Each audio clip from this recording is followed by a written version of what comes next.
Eh bien, bonjour à toutes et à tous, on se retrouve pour une nouvelle vidéo dans laquelle nous allons parler de Windows 10 LTSC. Attendez une minute.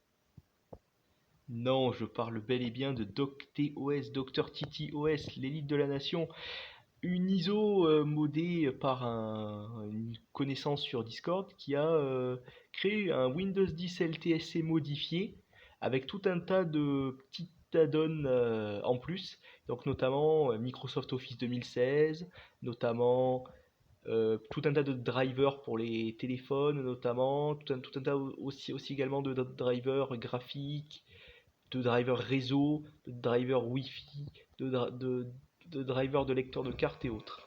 Sauf que, alors, à l'installation, c'est assez, on va dire, basique, j'ai envie de dire. Voilà, donc on a un UEFI de Saint-Seigneur qui vient de se créer. Donc on a toutes les partitions nécessaires pour que l'UEFI puisse interagir avec le disque dur, c'est parfait. Sachant que c'est un disque SSD, donc à état solide, donc évidemment pas de, pas de partie, pas de moteur, seulement des puces de NAND flash qui sont gérées avec un microcontrôleur de type processeur et un condensateur dans certains modèles pour la résilience des données. Mais bon, ça, dans ce modèle-là, n'en est probablement pas équipé. C'est un SanDisk SSD de 240 Go, tout ce qu'il y a de plus classique. Donc je vous reprends une fois que l'installation est terminée. Donc là, après, on va arriver aux différentes étapes. Ça va redémarrer logiquement une fois, voire deux, et ça sera bon.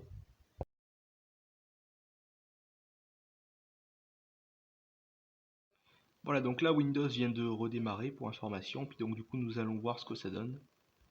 Pour tout premier redémarrage suite à la première partie de l'installation, nous allons voir donc à ce moment-là ce que ça donne. Voilà, donc démarrage des services dorénavant, préparation des périphériques.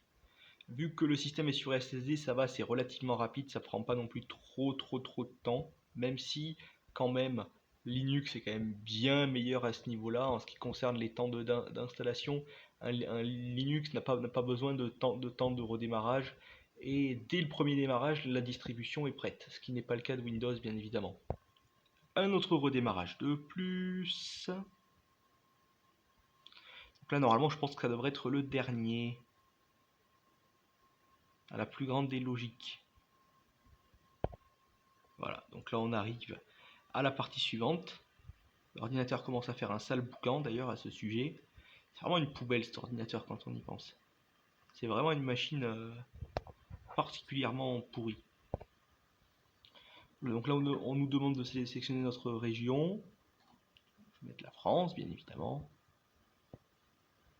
Donc oui, le français. Donc je ne veux pas d'autres dispositions de clavier, merci. Qui sera amené à utiliser cet ordinateur? Moi-même. Vous pouvez voir ici ce que j'ai mis, si jamais ça vous intéresse. Je ne veux pas de mot de passe, merci. Non. Ah, et donc il ne me demande pas la suite, ce qui est assez intéressant. Je suis assez bluffé de l'histoire. Parce que généralement, vous avez toute une série de choses qui vous demandent voulez-vous partager vos données à Microsoft ou pas? Bah là, concrètement, il n'y a pas besoin. C'est une excellente chose. Bienvenue sur DocTOS 0.5.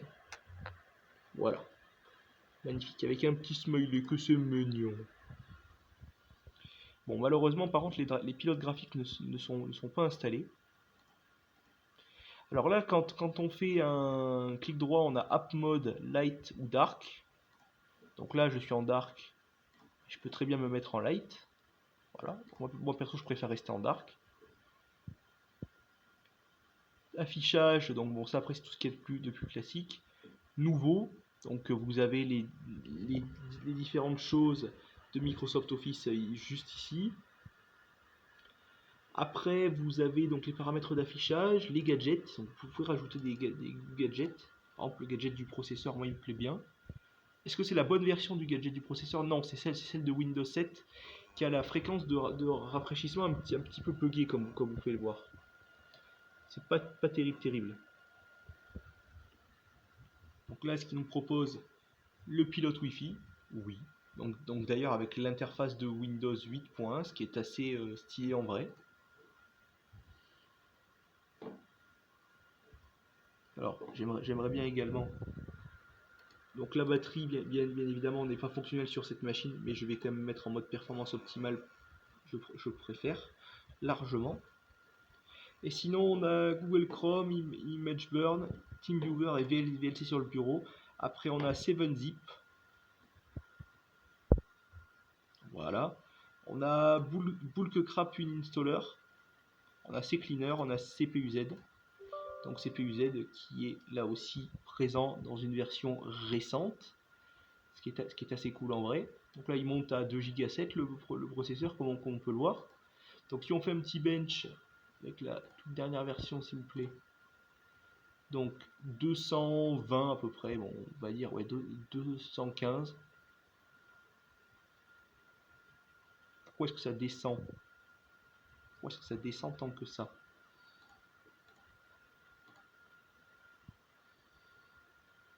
211.4, ce qui se compare après avec un... Alors, je sais pas après si on peut s'amuser à aller chercher la référence.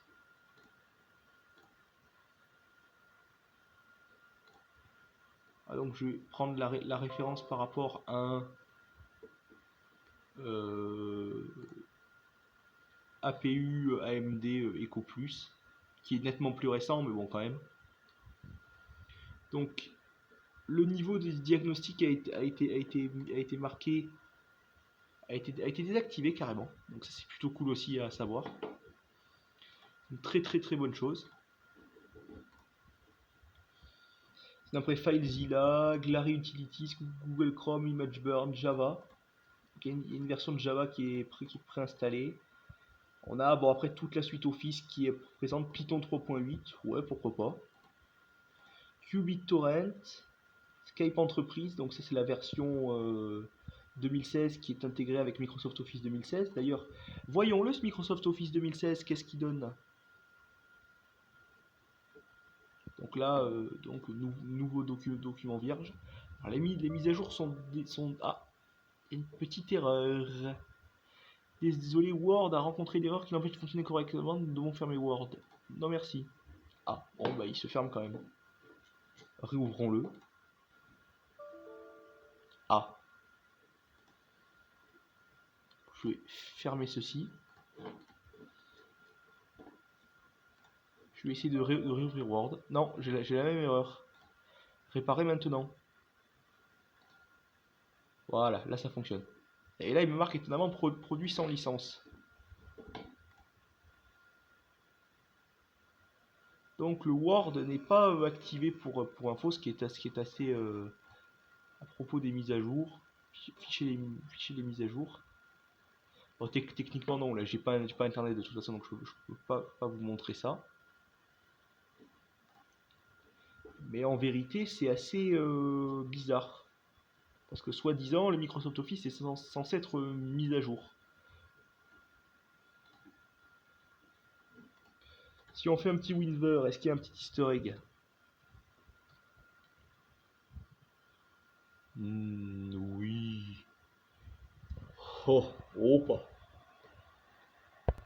Comme je vous disais, c'est bien une NLTSC, donc c'est encore mieux que ce que je pensais en ce qui concerne les saloperies intégrées à Windows. C'est vraiment un truc. Donc il y a VLC qui est préinstallé d'ailleurs dans une version, j'espère, assez avancée. Donc il nous demande les mises à jour. On est sur la version 3.0.11. Bon, la dernière en date pour info, c'est vraiment plutôt cool. Les gadgets ont l'air de fonctionner vraiment bien, ça c'est vraiment cool. Chrome aussi, là, qui est présent en thème dark par défaut. Du plus bel effet. Concrètement, je n'ai strictement rien à dire à ce niveau-là. Le volume ici, vous pouvez voir également le petit truc qui a été appliqué. Donc là, on a en plus, alors ça par contre, ça serait bien dans une prochaine version de désactiver les sons de Windows parce qu'ils sont assez bougnoulifiés en vrai. C'est un petit conseil que j'ai personnellement. Donc du coup, ça serait bien, éventuellement. Peut-être également désactiver par défaut le bouton application active et le bouton recherche soit le masquer. Ouais, non, plutôt le laisser comme ça, ouais. Plutôt le laisser comme ça et ne surtout pas faire la même erreur que ce que fait Windows, c'est-à-dire le mettre comme ça de base, ce qui est absolument horrible. On est bien d'accord.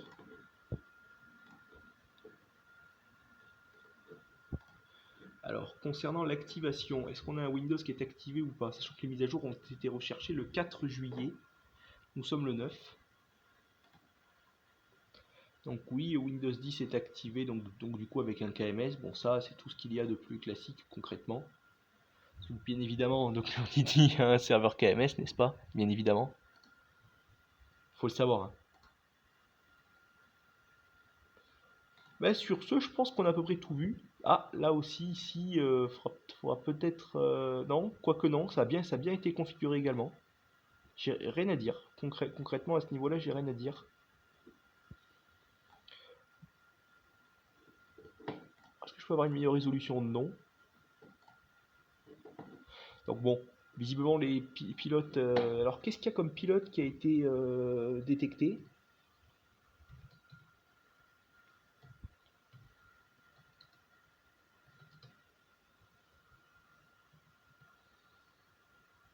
Voilà.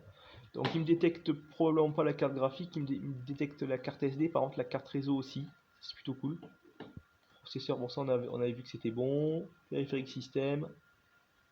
Ça m'a l'air d'être bon aussi. Périphérique de sécurité également. VMware Pointing Device, donc il y a les drivers VMware visiblement qui sont préinstallés.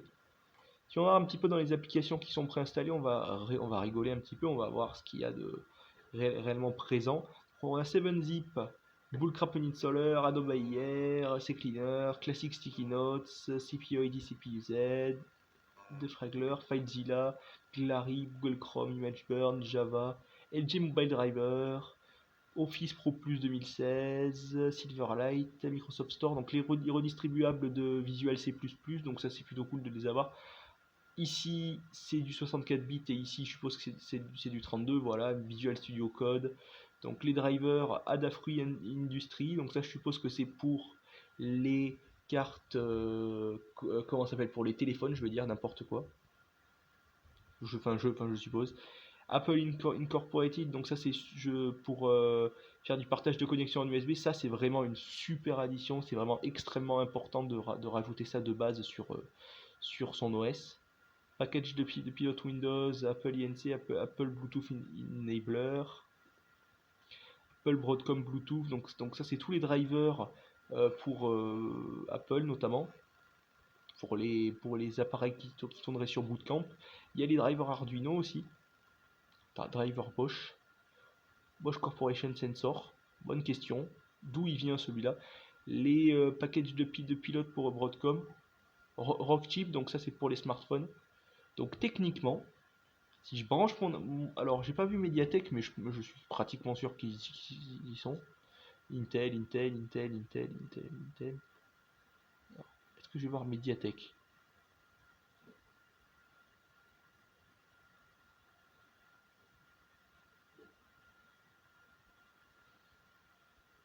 Non.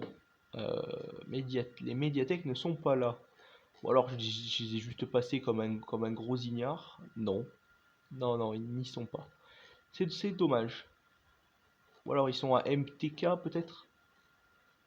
Et je les ai snobés non plus. On a Samsung également. Sony Silicon Image, Sealed, Semtech. Ah, il y a du monde. Western Digital. Bon, pourquoi je ne sais pas. Python, QBitTorrent, TeamViewer, VLC, Driver Synaptic, VMware Tools et les desktop gadgets de Windows, qui est vraiment extrêmement sympathique. Alors les cartes hors connexion, j'espère qu'elles ne sont pas présentes. J'ose espérer. Applications par défaut. Ça, par contre, les applications par défaut, ça mériterait un petit coup de polish aussi. Donc du coup, pour résumer, les applications par défaut, ainsi que le bouton de multitâche en bas, et peut-être éventuellement le menu démarrer, peut-être mettre un petit classique shell du senior. peut-être? Je sais pas, mais concrètement, moi c'est ce que j'aimerais voir par la suite. Allez, sur ce, je vous dis salut à tous et à la prochaine. Ciao! Donc, messieurs, dames, aujourd'hui on se retrouve pour la dernière partie de la vidéo. C'est à peu près 2 jours après le début de la vidéo. Donc pour vous c'est quelques minutes, pour moi c'est quelques jours. Voici un petit peu comment est-ce que la distribution a évolué. Donc déjà vous pouvez voir les fantastiques fonds d'écran de la distribution par défaut. Donc si je fais un petit clic droit, alors pour vous en bas c'est un clic gauche parce que je suis à moitié gaucher, droitier, ce que vous voulez. Si je fais afficher l'arrière-plan suivant, waouh, c'est beau. Voilà, puis donc vous avez plusieurs fonds d'écran, donc je me suis même pas emmerdé à toucher au fond d'écran concrètement. Je me suis pas du tout foulé là-dessus. Vous pouvez voir concrètement la distribution Windows 10, LTSC 1809, entreprise N, tout ce que vous voulez, by Dr Titi, dans son jus maintenant, parce que je l'ai utilisé pendant quelques jours. Et donc là du coup j'ai fait quelques petites modifications, j'ai notamment mis un menu démarrer différent. Alors la couleur, c'est une couleur qui est gérée par OpenShell, donc que j'ai installé, donc c'est OpenShell le menu démarrer, le remplaçant de Classic Shell, qui n'est plus maintenu depuis un petit moment, d'ailleurs c'est assez important à savoir. Donc j'ai installé quelques applications en plus, donc notamment j'ai résolu le bug de l'activation du pack Office. Il suffit d'aller dans ce PC, disque C, Windows, si j'arrive à trouver, s'il vous plaît, OEM, là-dedans, KMS, kms.exe, faites oui. Alors ça d'ailleurs c'est quelque chose généralement que j'aimerais bien voir modifié, donc pas un truc chiant comme ça, voilà. Donc si je clique sur kms.exe, voilà, donc il s'ouvre et puis après il me propose d'activer Windows et puis d'activer Office. Windows, j'ai pas eu besoin, je touche du bois. Mais si jamais vous avez besoin de réactiver Office parce qu'il y a un problème, sachant que maintenant Office, si on va le voir, qu'on va dans tous les programmes, qu'on clique ici sur Word, qu'on fait compte, on peut voir que Microsoft Office est activé. Et que d'ailleurs j'en ai profité pour faire les mises à jour parce que les mises à jour par défaut sont désactivées. L'intérêt, je le vois pas trop parce que c'est quand même utile d'avoir des mises à jour de sécurité pour son logiciel, pour sa petite suite bureautique. C'est assez important. Ah, et on a un message en direct, c'est nul MSN en plus sur Vista, il bouffe la RAM à mort, excellent. Voilà, donc vous voyez l'OS fonctionner en direct live. Donc propriété système, donc c'est un Windows 10 entreprise NLTSC, donc voici la base qui a été installée le 9 juillet 2020 par Dr Titi. Moi ensuite je l'ai installé. Alors aujourd'hui nous sommes, si on va voir ici en bas, aujourd'hui nous sommes le 12 juillet, moi j'ai installé ça le 10 juillet, voilà. Voilà pour vous, comme ça vous savez tout. Sinon dans les autres bugs qui ont été remontés, c'est un petit bug ici au niveau de l'utilisation du panneau de Wi-Fi qui ressemble beaucoup à celui de Windows 8.1. Donc ça c'est un bug qui a été remonté maintes et maintes fois. Et si vous vous demandez ce qui va se passer avec ces différents bugs, il va y avoir un petit updater qui va être créé par Dr Titi qui permettra de faire des mises à jour de différents composants de l'ISO sans avoir besoin de tout réinstaller votre OS. Donc c'est vraiment extrêmement pratique et ça m'évitera beaucoup de galères par la suite. Mais concrètement, je n'ai redémarré qu'une fois en 2 jours. Ce qui démontre quand même un petit peu la propreté de la distribution. Alors si on commence à fermer, donc je dis distribution, mais bon, c'est un petit peu un abus de langage d'ailleurs à ce sujet. Si on va dans gestionnaire des tâches, que l'on va voir combien de RAM est consommé, on a 1,4 Go de consommation de RAM en idle, ce qui est assez faible concrètement. Si on ferme ici les paramètres, on va descendre peut-être encore un petit peu plus. Voilà donc. Qu'est-ce qui tourne en arrière-plan ici? Donc si je vais plutôt dans le détail, je préfère largement aller dans le détail. Concrètement, j'ai l'Explorer.exe, bon ça je peux pas y faire grand chose. Office Click to Run, c'est pour les mises à jour de Microsoft Office. DWM, Task MGR, donc la sidebar de Windows, ça bon, je l'ai mis comme ça je l'ai. Les Synaptic Enhancement pour les différentes fonctionnalités du trackpad ici que j'ai en bas. Donc certains disent touchpad. Moi je pars du principe que les trackpads c'est plutôt pour macOS et puis que les touchpads c'est plutôt pour Windows. Après ce n'est que mon humble avis. Voilà, donc notamment pour pouvoir faire voilà, pour pouvoir glisser comme ceci. Donc après ici on a le start menu.exe, donc de OpenShell. D'ailleurs dont l'icône est le même que celui de Classic Shell, mais bon ça passons. Puis sinon vous pouvez voir après ici tout ce qu'il y a. Ça veut bien faire le point. Merci. Donc beaucoup de processus système là, SVC host. Donc pour tout ce qui concerne le réseau généralement. Voilà.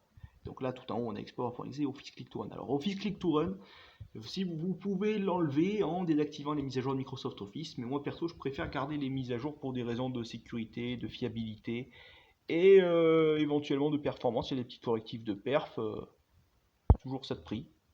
Donc concernant les applications préinstallées, j'ai viré Google Chrome pour mettre Firefox, je n'ai eu aucun problème.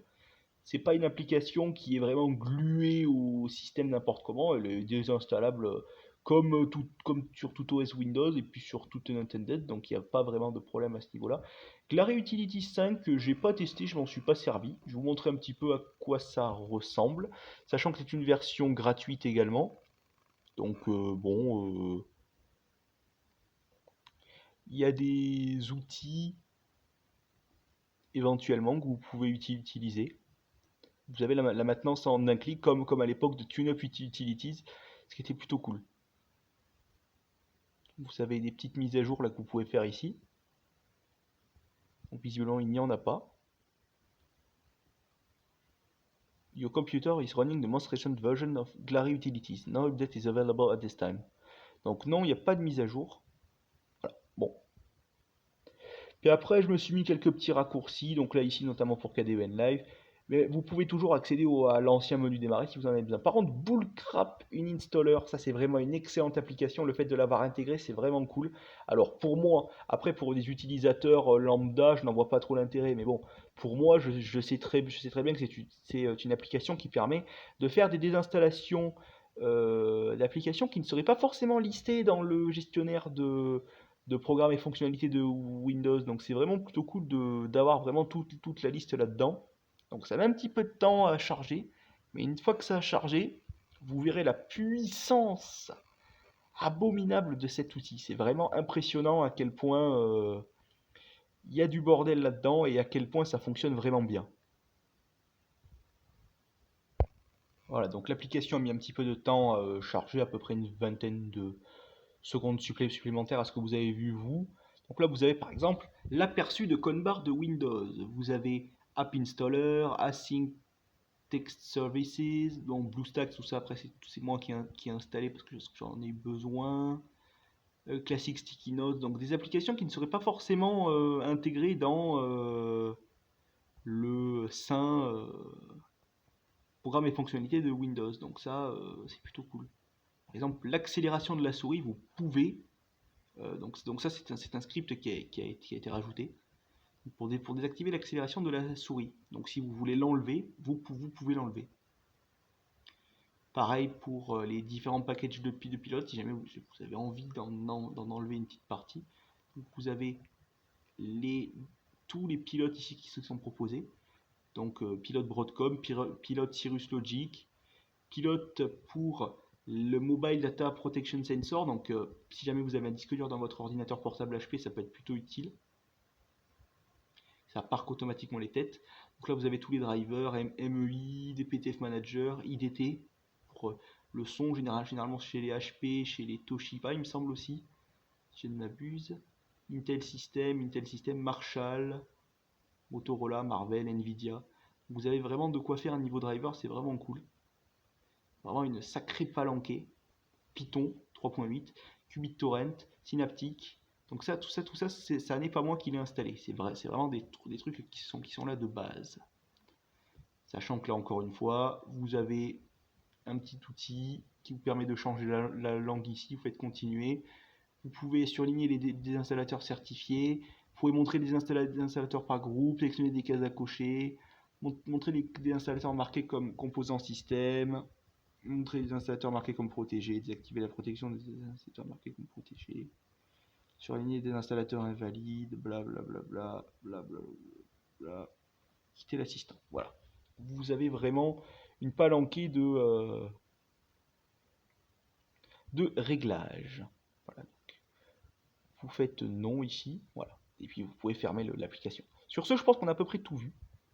Je remercie Dr Titi pour avoir, entre guillemets, sponsorisé cette vidéo. Ça fait extrêmement plaisir de voir des gens qui me proposent des ISO à tester. Donc surtout des ISO pour Windows pour une fois. C'est pas quelque chose que je fais souvent. Et même, je crois que c'est la première fois que je fais ça en vidéo. Donc c'est vraiment cool. Sur ce, je vous dis salut à tous et à la prochaine. N'hésitez pas à me dire ce que vous en avez pensé en commentaire.